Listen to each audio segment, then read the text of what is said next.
Your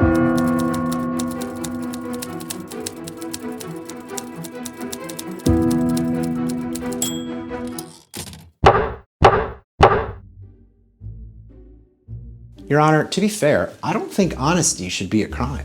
My client was just stating the truth. The systems are slow, that customer is annoying, and you know there are things around here that should have been fixed years ago. So with that, I would ask you to show some leniency, because all they were doing was telling the truth. Counsel, I think I've heard enough. Let's just say you're on a road trip, and your passenger says to you, well, that was the wrong turn. Well, I wouldn't have gone that way. Ooh, this weather sucks. This ride's been a really long time. I think you'd probably consider opening the passenger door and setting that person free at the next red light.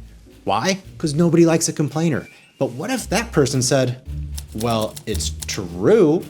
That doesn't make it any less annoying. But here's the good news. They've identified half of something constructive. You just have to get in the mindset of, okay, if I'm ever gonna say this is a problem, I need to say, here's what I think we should do about it. And even if you can't execute on it, that's fine, because it takes you from being Eeyore, the black cloud, to somebody who can potentially fix things. And it's also gonna force you to think critically about, if I were to fix this, what would that look like?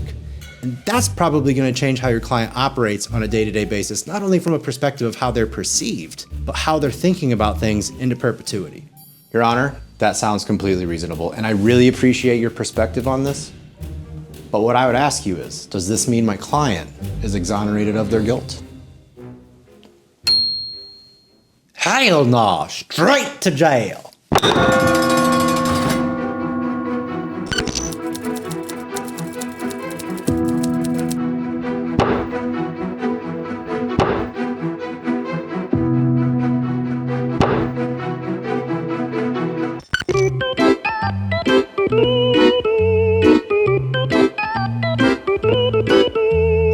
You're going to jail. You're going to jail. You're going to jail. We're all going to jail.